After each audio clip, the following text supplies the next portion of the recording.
I'm reading a creator-owned comic every day for a month, and today it's Perfect 10 by Dave Brink.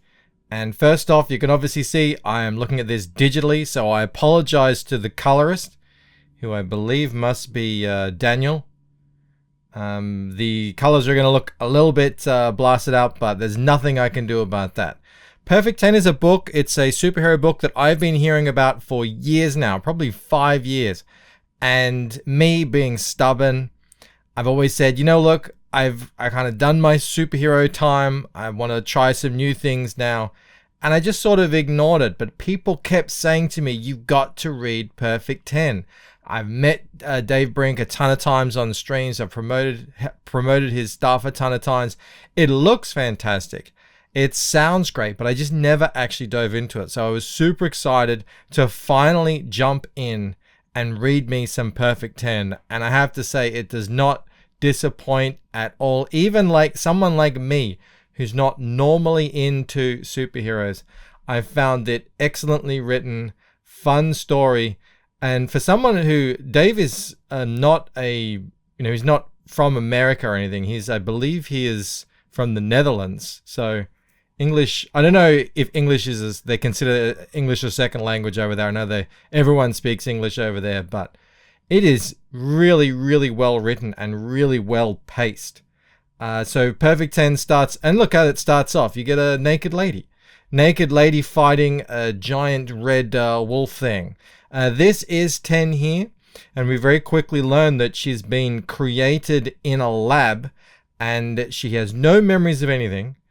All she knows is that she can do amazing feats, and she's being hunted by this little gang here. One of the cool things I've seen about Perfect 10 over the years is Dave has created a really great crew of motley villains here. They have all different kinds of crazy powers, great character design. And that's really what I think a lot of people are looking for in a new take on superheroes. They're looking for something a little bit different. And I found this to be really fun. This guy here, the scientist, is basically one of the guys who created her. He's going to help her navigate through this situation of murder and mayhem. Each one of these villains here have their own unique power, specialized to be able to take down essentially 10 here. 10 is what's called I think it's a synthoid. Forgive me, Dave, I'm getting that wrong. Basically a human that is created absolutely perfect with super enhanced abilities for regeneration and strength and agility and all that sort of stuff. Essentially created by this guy here and the scientist to fight against these armies out there of crazy supervillains. If I scrub forward here, look at all these different kinds of supervillains that exist in this world. And so 10 is trying to escape. Look at me, these two guys here, they're going to try and beat him up.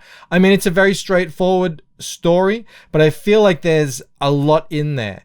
And it's kind of pretty fast paced right up until a scene. I think it was a bit back here. It does a little bit of a divergence here, as she sort of demands to know just what the hell is going on. And we get a little bit of a backstory here, which is, it does take you away from the story, but it's only 3 pages. And it does give a lot of context to what the story is. And if you think of classic superhero, type stories, really getting that world explained and, sort of how the powers work and everything all in the first issue is kind of a key thing.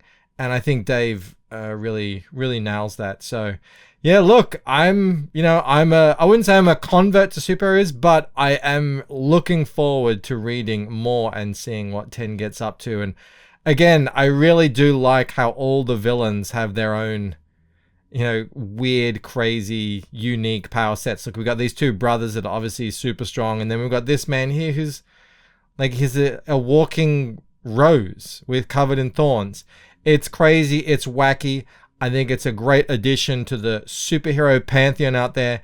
And the art by Powell is just absolutely gorgeous the whole way. Not only the art, but the composition, the action, the coloring as well. Again, forgive me, the colors on the screen don't look exactly like they do in the video, but hey, go buy the book and you'll be able to see them for yourself. They really are gorgeous, really standout book. So yeah, make sure you grab Perfect 10. He's done a compendium of the first arc recently. So yeah, really good stuff. Perfect 10. I'll see you on the next video. Bye.